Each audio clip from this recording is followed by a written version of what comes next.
메마른 땅이 기뻐하며 사막이 백합화 같이 피어 즐거워하며 무성하게 피어 기쁜 열매로 즐거워하며 레바논의 영광과 갈멜과 사르의 아름다움을 얻을 것이라. 그것들이 여호와의 영광 곧 우리 하나님의 아름다움을 보리로다. 너희는 약한 손을 강하게 하며 떨리는 무릎을 굳게 하며 겁내는 자들에게 이르기를 굳세어라 두려워하지 말라. 보라 너희 하나님이 오사 복하시려 갚아주실 것이라. 하나님이 오사 너희를 구하시라 하라. 그때에 맹인의 눈이 밝을 것이며 못 듣는 사람의 귀가 열릴 것이며 그때에 서는 자는 사슴같이 뛸 것이며 말 못하는 자의 혀는 노래하리니 이는 광야에서 물이 솟겠고 사막에서 시내가 흐를 것이니라. 뜨거운 사막이 변하여 못이 될 것이며 메마른 땅이 변하여 원천이 될 것이며 승냥이의 눕던 곳에 풀과 갈대와 구들이 날 것이며 거기에 대로가 있어 그 길을 거룩하니라 일컫는 바 되니 깨끗하지 못한 자는 지나가지 못하겠고 오직 부족함을 입은 자들을 위하여 있게 될 것이라. 아멘. 자, 오늘 우리에게 주신 하나님 말씀입니다. 이사야서 11장 1절부터 9절까지의 말씀입니다. 여러분과 제가 한 목소리로 다 같이 읽도록 하겠습니다. 이사야 11장 1절부터 9절까지의 말씀입니다. 이새의 줄기에서 한 싹이 나며 그 뿌리에서 한 가지가 나서 결실할 것이요 그의 위에 여호와의 영 곧 지혜와 총명의 영이요 모략과 재능의 영이요 지식과 여호와를 경외하는 영이 강림하시리니 그가 여호와를 경외함으로 즐거움을 삼을 것이며 그의 눈에 보이는 대로 심판하지 아니하며 그의 귀에 들리는 대로 판단하지 아니하며 공의로 가난한 자를 심판하며 정직으로 세상에 겸손한 자를 판단할 것이며 그의 입의 막대기로 세상을 치며 그의 입술의 기운으로 악인을 죽일 것이며 공의로 그의 허리띠를 삼으며 성실로 그의 몸의 띠를 삼으리라. 그때에 이리가 어린 양과 함께 살며 표범과 어린 염소와 함께 누우며 송아지와 어린 사자와 살찐 짐승이 함께 있어 어린 아이에게 끌리며 암소와 곰이 함께 먹으며 그것들의 새끼가 함께 엎드리며 사자가 소처럼 풀을 먹을 것이며 젖먹는 아이가 독사의 구멍에서 장난하며 젖된 어린아이가 독사의 굴에 손을 넣을 것이라. 내 거룩한 산 모든 곳에서 해됨도 없고 상함도 없을 것이니 이는 물이 바다를 덮음같이 여호와를 아는 지식이 세상에 충만할 것임이니라. 아멘. 오늘은 평화의 왕국이 도래하다 라는 제목으로 같이 말씀을 나누고자 합니다. 여러분, 예수 그리스도를 기다리는 대림절 두 번째 주일을 우리가 보내고 있지요. 지금 우리는 절기상으로 예수님을 기다리는 대림절을 보내고 있지만 절기를 떠나서 우리 각 사람이 언제나 예수님과의 만남을 기대하며 기다리면서 또 매 순간 날마다 예수님의 마음으로 살아가야 될 줄로 믿습니다. 자, 오늘도 여러분과 함께 하시는 주님 앞에 모두 이렇게 인사를 나누어 볼까요? 샬롬, 오늘도 예수님과 함께 합니다. 샬롬 오늘도 예수님과 함께합니다. 샬롬, 샬롬 오늘도 예수님이 함께 하십니다. 오늘도 예수님이 함께하십니다. 우리 김보은 집사님 너무 목소리가 작아요. 자, 여러분의 삶 속에 날마다 예수님의 향기가 드러나기를 간절히 사모하십시오. 오늘도 여러분의 삶 깊숙이 찾아오시는 그 예수님을 사모하면서 여러분의 삶을 일일이 만져주시기를 간절히 소망합니다. 자, 이사야는 약 60년 동안 4명의 남유다 왕이 통치할 때 활동했던 선지자였습니다. 그는 남유다 이스라엘 백성들에게 그들이 범한 죄악에 대해서 심판이 있을 것이라고 이야기를 하지요. 그러므로 하나님 앞에 온전히 회개할 것을 선포합니다. 그리고 그는 이 땅의 죄악을 멸하시고 또 하나님의 백성들을 구원하시기 위해서 구세주 예수께서 오실 것을 예언하고 있지요. 그리고 그때 그분의 나라가 완성될 것에 대한 소망을 품고 이 이사야서를 기록하였습니다. 특히 이사야 11장 말씀에서는 이사야서에서 언급하고 있는 구세주가 오실 것과 또 그분이 통치하시는 나라가 반드시 임하게 될 것을 얘기합니다. 자, 그리고 전쟁 포로로 끌려간 이스라엘의 남은 백성들이 다시 고국으로 돌아오게 될 것이고 회복될 것이라는 것을 말씀하고 있습니다. 본문 말씀이 기록된 부분은 이 구세주이신 예수께서 이 땅에 오실 것과 또 그분이 다스리시는 나라가 어떠한지 그 모습이 어떤지 우리에게 잘 설명해주고 있지요. 본문 1절 말씀을 보십시오. 본문 1절 말씀에서는 이 새의 줄기에서 한 싹이 나고 그 뿌리에서 한 가지가 나서 결실할 것이다 라고 이야기를 합니다. 여기서 이 새의 줄기는 무엇이죠? 이 새의 줄기는 다윗의 아버지의 그 가문을 의미합니다. 다윗의 아버지는 여러분이 잘 알고 있다시피 성경 속에서 그렇게 큰 비중을 차지하는 인물이 아니었죠. 그럼에도 이 새의 줄기라고 이야기하고 있는 것은 이 다윗이라는 위대한 인물이 이 새의 아들로 보잘것없이 평범하게 이 가정에서 태어난 신분이었다는 것을 잘 알려주고 있는 것입니다. 즉 우리의 구원자 되시는 예수 그리스도 역시 한낱 연약한 인간의 모습으로 오실 것이라는 것을 우리에게 분명히 말씀해주고 있는 것이지요. 그리고 그 뿌리에서 한 가지가 나서 결실하게 될 것이라는 말씀 역시 육적으로는 다윗 가문에서부터 출발한 이 이스라엘의 왕이 구세주가 하나님 나라를 반드시 이루게 될 것을 상징적으로 나타내주고 있는 겁니다.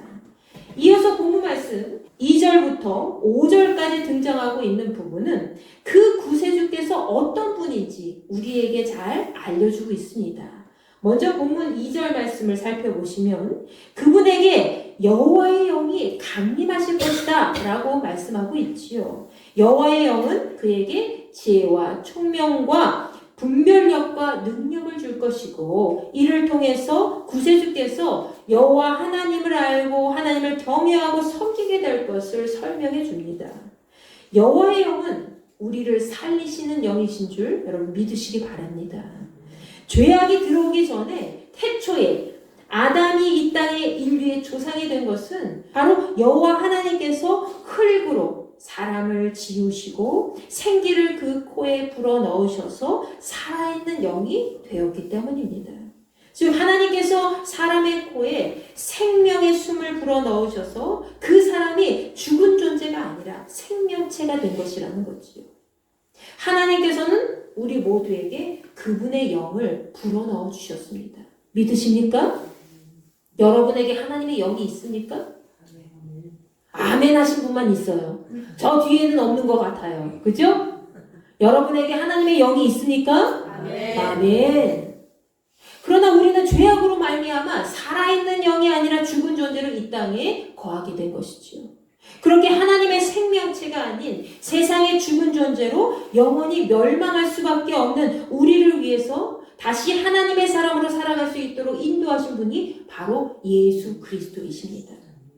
로마서 8장 11절 말씀에서는 우리에게 예수 그리스도를 살리신 영이 계시다면 우리 역시 죽을 몸에서 다시 살게 될 것이다 라고 말씀합니다. 우리 다 같이 이 말씀 읽어보겠습니다. 시작! 예수를 죽은 자 가운데서 살리신 이의 영이 너희 안에 거하시면 그리스도 예수를 죽은 자 가운데서 살리신 이가 너희 안에 거하시는 그의 영으로 말미암아 너희 죽을 몸도 살리시리라. 아멘. 여러분 우리가 살아계신 하나님의 영으로 살아갈 때 우리는 구세주 예수 그리스도와 함께 다시 살아있는 영의 존재가 되는 것입니다. 영원히 죽지 않는 그분의 나라에 거하게 될 것이고 이 땅에서 죽어가는 생명을 살리는 한 사람으로서 그리스도인으로서 살게 되는 것인 줄 믿으시기 바랍니다. 여호와 하나님의 영이 예수 그리스도를 살리셨듯이 여러분도 살려주신다는 거예요. 여러분 자신을 살리실 뿐만이 아니라 여러분의 가정도 일으켜 세워주실 것을 믿으시기 바랍니다. 여러분이 지금까지 무늬만 그리스도인으로 살아왔다면, 하나님의 영을 떠난 삶을 살아왔다면, 이제부터는 그리스도의 한 사람으로서 하나님의 영과 함께 다른 생명까지 구하는 진짜 그리스도인으로 거듭나시길 바랍니다. 본문 3절 말씀에서는 이렇게 여호와 하나님의 영을 받은 그분께서 여호와 하나님을 경외하는 것을 즐거움으로 여기신다라고 기록되어 있습니다. 하나님의 사람은 하나님을 경외하는 것이 매일의 삶 속에서 기쁨이 되어야 됩니다. 여러분이 예배하는 모든 순간, 여러분이 생활하는 모든 순간이 기쁨이 되어야 된다는 거예요. 그것이 바로 하나님을 경외하는 사람의 기본 자세라는 것이죠. 잠언 기자는 잠언 1장 7절 말씀에서 여호와를 경외하는 것이 지식의 근본이다 라고 하였습니다. 여러분, 우리가 여호와 하나님을 잘 알기 위해서는 어떻게 해야 돼요? 여호와 하나님을 경외하는 마음에서부터 출발해야 됩니다. 여러분이 하나님을 잘 알기 위해서는 예배의 자리에서 하나님을 경배하는 것으로부터 출발해야 된다는 거예요. 그때 하나님께서 하나님의 영을 여러분에게 가득 부어주셔서 하나님이 어떤 분인지 잘 알 수 있게 해주시고, 하나님의 뜻이 무엇인지, 하나님의 마음이 지금 어떠신지 알 수 있도록 인도해 주신다는 것이죠. 지혜로운 사람은 이 사실을 알고 있기 때문에 여호와 하나님을 경외하고 섬기는 것을 그의 삶의 기쁨으로 여긴다는 것이지요. 우리가 기쁨으로 예배드리고 살아갈 때에 우리 안에 가득 찬 하나님의 영이 우리의 삶을 더욱 풍요롭게 해주실 뿐만이 아니라 우리를 살리신 하나님을 더 깊이 알도록 그분의 뜻 안에서 온전히 살아갈 수 있도록 인도해 주실 겁니다. 여러분, 여호와 하나님을 경외하는 모든 것을 즐거움으로 삼는 자는 하나님께서 기뻐하시는 일만 행합니다. 그래서 메시아 되시는 그분은 3절 하반절 말씀에서 눈에 보이는 대로 심판하지 않으시고 귀에 들리는 대로 판단하지 않으신다라고 기록되어 있습니다. 이 말씀은 겉으로 드러나는 모습만 가지고 판단하지 않고 또 사람들이 하는 말만으로 판결을 내리지 않는다는 뜻이지요. 이것이야말로 공정하고 의로운 심판자의 모습이라고 할 수 있습니다. 흔히 법원하면 떠오르는 상징이 있습니다. 바로 화면에 보이는 정의의 여신상이지요. 이 여신상은 그리스 로마 신화에 등장하고 있는 유스티티아라는 여인을 의미하고 있습니다. 이 여자는 한쪽 눈을 가린 채 한 손에는 저울을 잡고 있고요. 다른 한 손에는 칼을 들고 있습니다. 저울은 어떤 것에도 치우치지 않은 공정함을 상징하고 칼은 엄격하고 올곧은 법 집행을 상징합니다. 이 여인은 어떤 외부의 압력이나 감정이나 그런 상황에 흔들리지 않고 어떤 편견에도 영향을 받지 않기 위해서 두 눈을 가리고 있습니다. 누구든지 법 앞에서 평등하는 원칙을 강조하고 있는 것이지요. 비록 신화 속의 인물이지만 이 여신상을 보면 왠지 좌우로 치우치지 않는 단호하고 정직한 판결이 기대됩니다. 그러나 우리가 사는 세상 속에서는 이 정의의 여신상이 주는 의미와 반대로 정의롭고 공의로운 판결을 기대할 수 없을 때가 참 많이 있지요.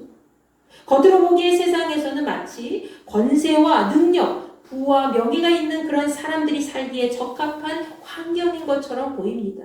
실제로 부와 명성, 인맥과 능력이 없어서 억울한 삶을 살아가는 사람들이 있는가 하면 때로는 돈과 인맥, 어떤 명성만 있어도 잘못을 저질렀음에도 불구하고 이 사람은 그 법의 온전한 판결에서 벗어날 때가 있지 않습니까?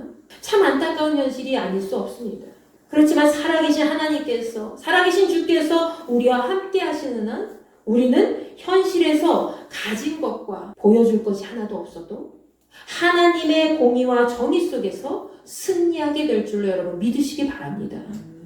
세상은 없어질지언정 우리 여호와 하나님의 말씀은 없어지지 않는다고 했잖아요. 하나님의 말씀을 굳게 붙잡고 가는 사람에게는 절대로 하나님의 정의와 공의가 무너질 수가 없어요. 중요한 것은 무엇입니까? 우리가 하나님의 뜻대로 살아가느냐 그렇지 않느냐 하는 것이죠. 하나님의 뜻을 품고 가는 하나님의 사람은 결코 땅에 떨어진 가지와 같은 존재가 되지 않습니다. 어떤 존재가 돼요? 영원히 포도나무에 붙어서 그 과실을 영원토록 맺는 그런 삶을 살아가게 된다는 것이죠. 저는 여러분과 제가 이러한 삶을 살기를 원합니다. 주님 옆에 꼭 붙어서 주님 꼭 붙잡고 갈 거예요. 평생 동안 죽을 때까지 하나님 나라 가는 그날까지 평생 동안 주님 잊지 않고 주님 말씀으로 붙잡고 나아가겠습니다. 그래서 주님이 주시는 그 은혜 속에서 풍요로움을 만끽하면서 기뻐하면서 믿음을 잘 지키는 저와 여러분이 되기를 간절히 축원합니다. 본문 4절 말씀에서는 주께서 가난한 사람들을 정직하게 재판하시고 이 땅에서 힘없는 사람들에게 공평한 판결을 내리실 것이라고 하셨습니다.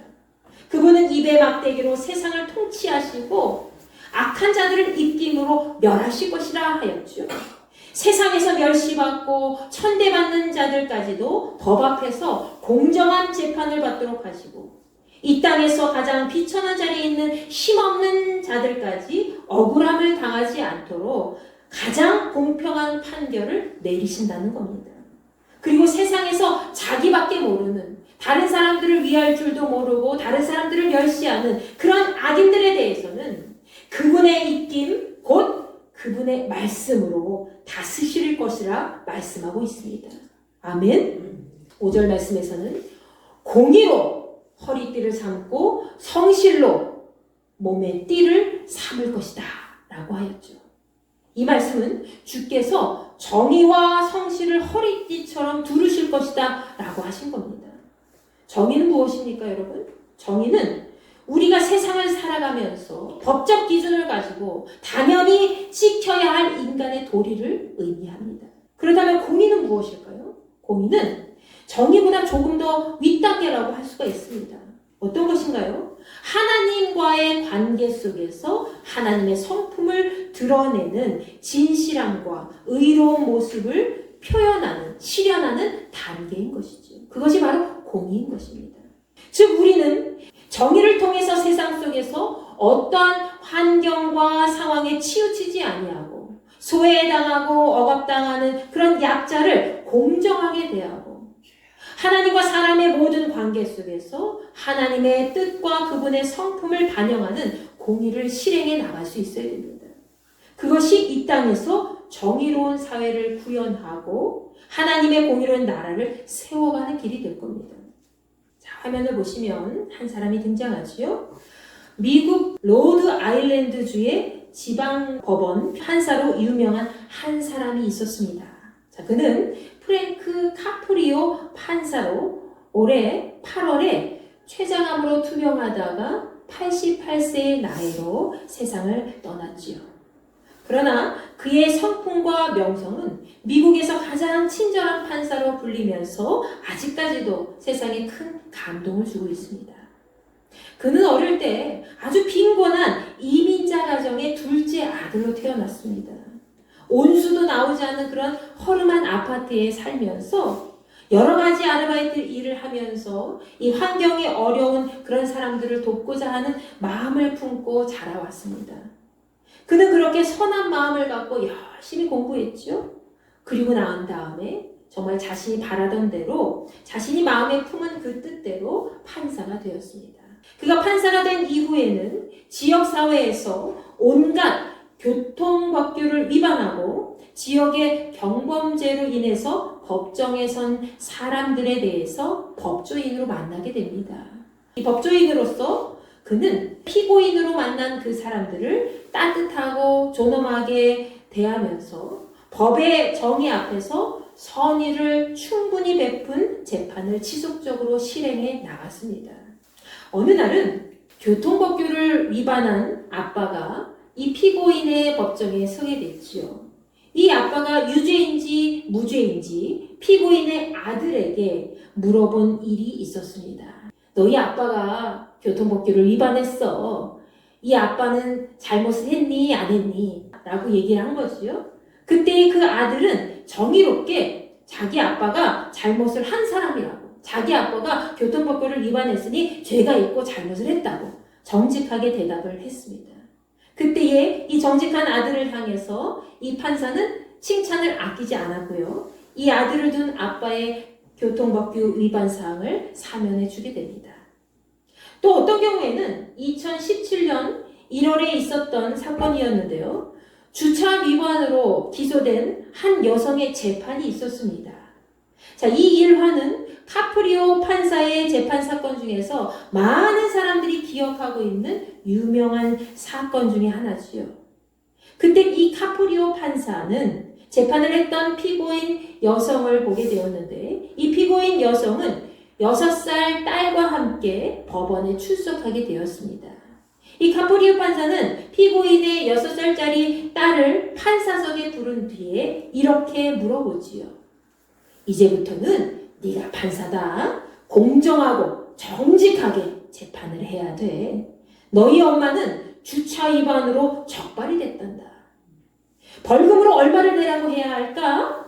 네가 한번 골라볼래? 여기 넷 중에서 한번 골라봐. 자, 첫 번째 300달러, 두 번째 100달러, 세 번째 50달러, 네 번째 빵달러. 그때 이 아이는 50달러를 선택했습니다. 자기 엄마가 교통법규를 위반했기 때문에 벌금을 50달러를 내야 된다고 얘기한 거예요. 그러자 카프리오 판사는 갑자기 이 아이에게 재판이 아침 8시부터 시작되었는데 너 혹시 오늘 아침밥 먹고 왔니? 라고 갑자기 질문을 한 거죠. 그러자 그 아이는 아침 먹지 못했다고 이야기를 합니다. 그때 이 카프리오 판사는 네 엄마한테 벌금 50달러를 내는 대신에 너한테 아침을 사주도록 하면 어떨까? 라고 제안을 하게 됩니다. 그러면서 네가 만약에 그 제안을 받아들이고 좋다고 한다면 네 엄마의 벌금은 사라지는 거야. 없는 거야. 그렇지만 만약 싫다고 하면 50달러로 너의 아침을 엄마가 사주기를 거절한다면 너희 엄마는 50달러를 낼 수밖에 없어. 라고 이야기를 합니다. 그때 이 아이는 어떻게 대답했을까요? 이에 주차 위반을 한 여성의 딸은 아침을 먹는 게 좋겠다고 대답을 한 거지요. 그 대답을 듣고 그 카프리오 판사는 그렇게 재판을 훈훈하게 마무리 짓게 되었습니다. 여러분, 이 카프리오 판사는 이렇게 벌금을 내기 어려울 정도로 가난한 자들이나 사회적으로 억압되어 있는 사람들의 입장도 고려하면서 재판을 진행해 나갔고, 또 매 순간 어떤 강압적인 처벌보다는 사회적 약자들이 다시 일어날 수 있는 재활적 차원에서의 정의를 내세우기 시작하였습니다.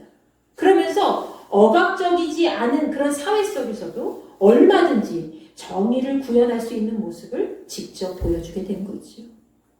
어쩌면 이 카프리오 판사의 마음속에는 이미 예수 그리스도의 사랑과 하나님의 공의로운 모습이 담겨 있지 않을까 생각해 봅니다. 여러분, 우리 성경 속에서도 하나님의 정의와 공의를 실천한 한 사람이 등장하지요. 그는 우리가 잘 알고 있는 솔로몬 왕입니다. 화면 속에는 1649년 프랑스의 화가 니콜라 푸생이 그린 솔로몬의 재판이라는 작품이 있습니다. 자, 이 작품에도 보이듯이 그 당시 솔로몬 시대의 재판 상황에 얼마나 긴박하고 위험한 순간이었는지 우린 잘 알 수 있습니다. 한 아이는 죽어 있고요. 다른 한 아이는 살아 있지만 왕의 판결에 따라 둘로 나뉘기 직전의 모습이 있지요. 한 엄마는 왕의 명령에 따라서 아이를 둘로 나뉘게 하라고 손짓하고 있고, 다른 엄마는 이 아이를 죽이지 말아달라고 간절한 마음을 가지고 말리는 것 같은 그런 장면이 그려져 있습니다.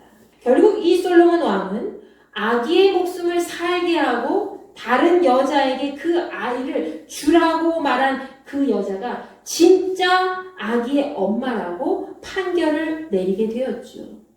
솔로몬의 이 재판은 온 이스라엘에 퍼져서 그를 두려워하게 만든 유명한 일화가 되었습니다. 이 재판은 솔로몬이 꿈속에서 많은 백성을 재판하여 선악을 분별할 수 있도록 하나님께 듣는 마음을 구했던 그 이후에 첫 번째로 행해졌던 재판이었습니다. 하나님께서는 이미 하나님을 의지하고 겸손하게 듣는 마음을 구한 이 솔로몬에게 하나님의 지혜를 충만히 주셔서 하나님의 정의와 공의가 실현되도록 인도해 주신 것이죠. 여러분, 열왕기상 3장 28절에는 솔로몬의 이 재판이 어떻게 비롯되었는지 이렇게 기록되어 있습니다. 온 이스라엘이 왕의 심리하여 판결함을 듣고 왕을 두려워하였으니 이는 하나님의 지혜가 그의 속에 있어 판결함을 봄이더라. 아멘. 여러분, 우리는 하나님의 지혜로 살아가는 사람들입니다. 믿으십니까? 하나님의 지혜로 살아가는 사람들이에요. 누구든지 여호와 하나님의 마음과 그분의 뜻과 생각을 품고 기도하며 여호와 하나님만을 의지하는 자에게는 주께서 언제나 함께 하시고 세상을 하나님의 정의와 공의로 다스릴 수 있도록 인도해 주시는 것입니다. 본문 6절부터 8절까지의 말씀에서는 그때에, 즉 구세주께서 하나님의 정의와 공의로 세상을 심판하실 그때가 언제예요? 메시아 왕국이 완성되어질 그 마지막 때에 세상 사람들에게 임하게 될 평화의 왕국에 대해서 이렇게 말씀하고 있지요. 그 나라는 이리가 어린 양과 뛰놀고 표범이 어린 염소와 함께 누울 뿐만이 아니라 어린아이가 송아지와 어린 사자와 살찐 짐승들을 이끌고 다닌다고 하였습니다. 또 염소와 곰이 사이좋게 먹고 그 새끼들도 함께 누우면서 사자가 소처럼 풀을 뜯어 먹을 것이다 라고 하였죠. 사자가 소처럼 풀을 뜯어 먹는데요, 가능한 일이에요? 그뿐만 아니죠. 젖먹는 아기가 독사의 구멍 앞에서 막 장난을 치고 어린아기가 독사의 굴에 손을 넣는다 라고 표현하고 있습니다. 여러분, 우리가 사는 이 세상, 이 시대에서는 절대로 불가능한 일이죠. 절대로 일어날 수 없는 일입니다. 그러나 그 일들이 주께서 통치하시는 평화의 왕국에서는 자연스럽게 일어나는 일이 된다는 것이지요. 이것이 바로 천국이 아니겠습니까? 우리의 구원자 예수께서 계시는 그곳이 바로 평화의 왕국이요, 우리가 영원히 누리게 될 하나님 나라인 것을 다시 한번 마음에 새기시기 바랍니다. 본문 마지막 절인 9절 말씀에서는 주가 계신 거룩한 곳, 하나님께서 임재하시는 거룩한 산에서는 해치는 것이나 다치게 하는 것이 없을 것이다 라고 이야기합니다. 그 이유는 무엇입니까? 바로 물이 바다를 덮은 같이 그 땅의 여호와를 아는 지식이 가득 차고 넘치게 될 것이기 때문이라는 거죠.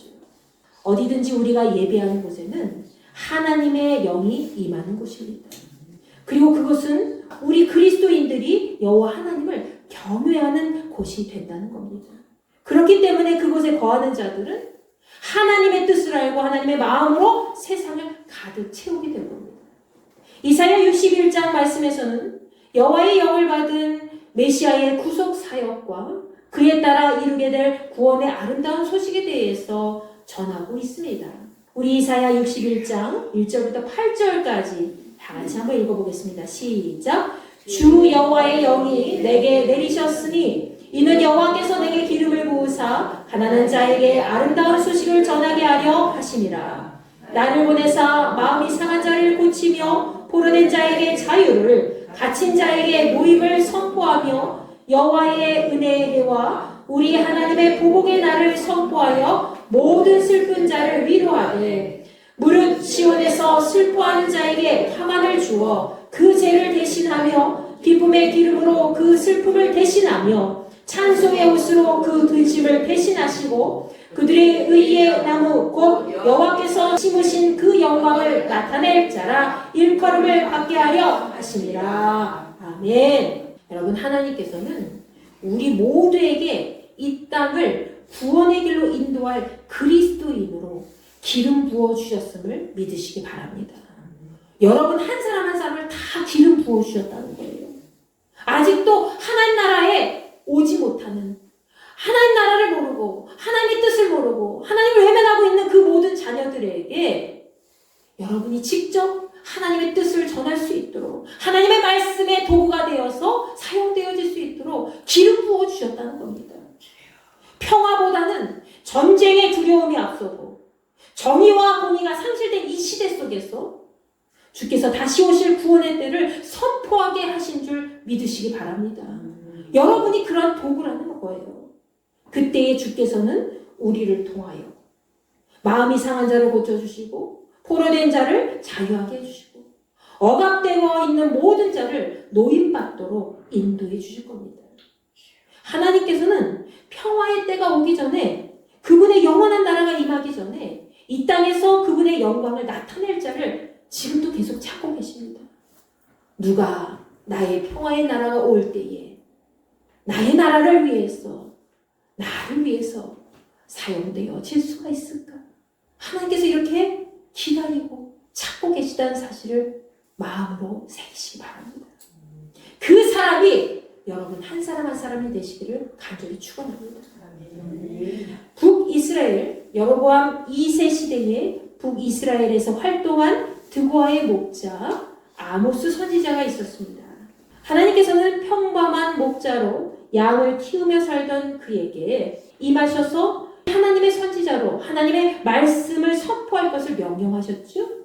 그가 활동할 당시에는 영적으로나 도덕적으로 굉장히 부패한 시기였습니다.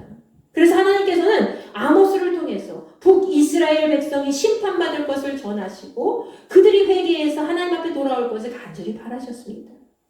당시 이 북이스라엘의 죄악이 얼마나 크게 달했으면 아모스 5장 7절 말씀에서는 이렇게 표현하고 있지요. 정의를 쓴쑥으로 바꾸며 공의를 땅에 던지는 자들아! 라고 표현하지요. 하나님의 정의와 공의가 모두 상실된 시대가 바로 아모스 시대였습니다.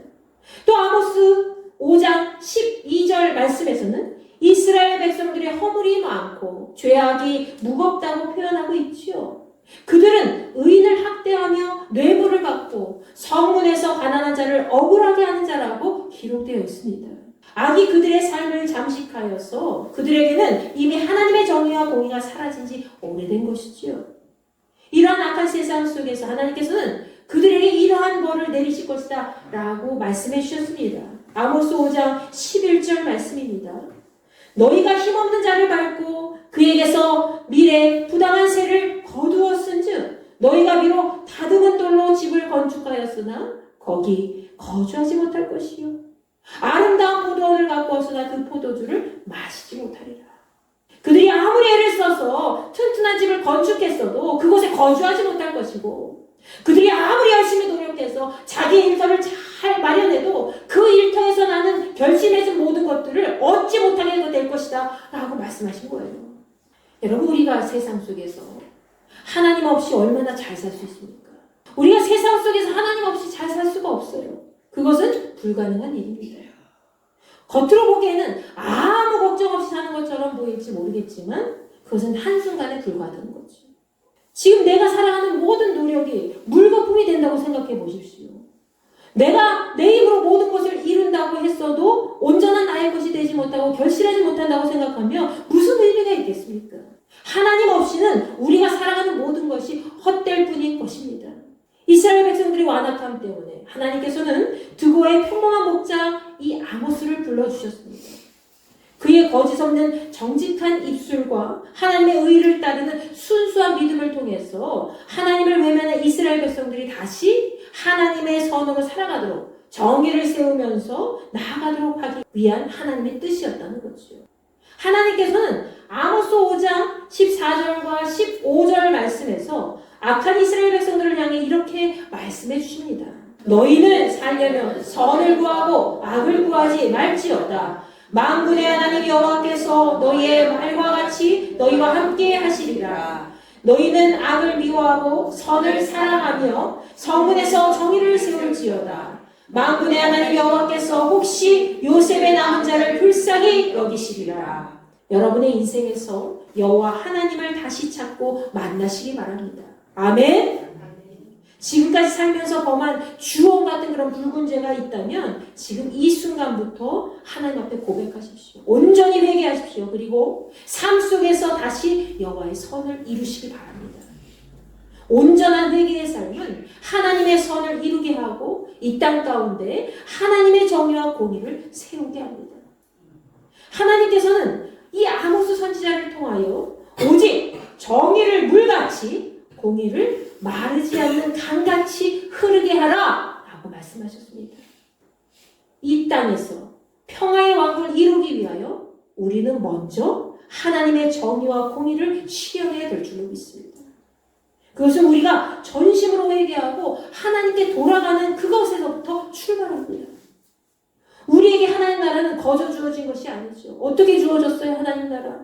이 땅에서 하나님 나라는 예수 그리스도의 피값으로 세워진 것이고 우리가 앞으로 차지하게 될 그 약속의 땅인 하나님 나라는 우리가 세상 속에서 지은 모든 죄를 온전하게 회개하고 여호와 하나님의 영으로 그분의 정의와 공의를 세울 때 이루어지게 된다는 사실을 기억하시기 바랍니다.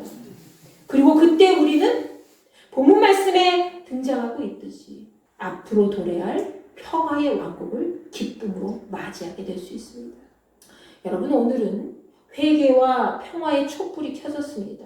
이 촛불이 우리의 심령을 뜨겁게 밝혀줄 수 있도록 여러분이 항상 마음에 여호와의 영을 품고 기도하시기 바랍니다. 앞으로 여러분이 맞이할 주님의 나라는 어떤 나라가 될까요? 어떤 나라가 되겠습니까? 그곳에서는 오늘 본문 말씀에 기록되어 있듯이 모든 짐승이 아이와 함께 어울리면서 서로 해치거나 상하게 하는 일이 없는 그런 곳이 될 것입니다. 2000년 전에 우리에게 이미 평화의 왕으로 오신 예수 그리스도의 영을 마음에 품고 오늘도 내일도 그분과 함께 그분이 다시 오실 것을 기대하며 기다리시기 바랍니다. 세상에서의 죄를 온전히 회개하고 하나님의 정의와 공의로 평화의 왕국을 이 땅 가운데서 계속해서 만들어 가시는 여러분과 제가 되기를 간절히 축원합니다. 아멘.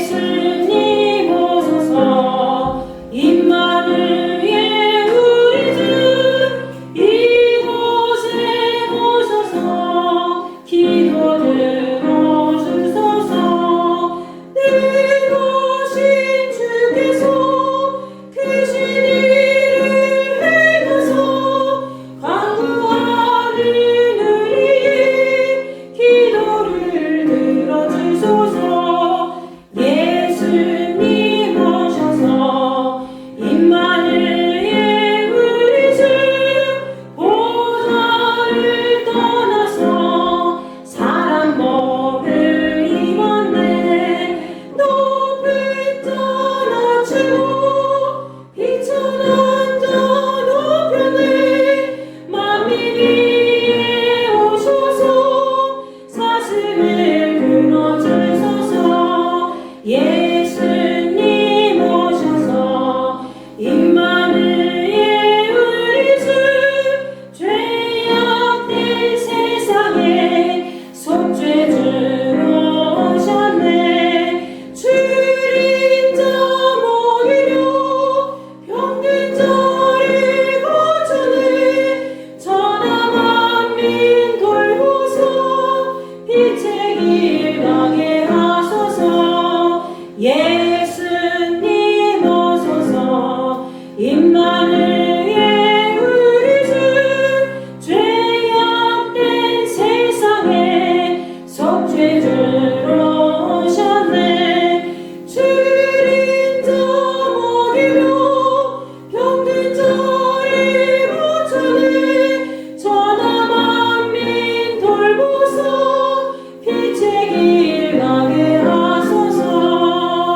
여러분, 이 시간 같이 기도할 텐데요.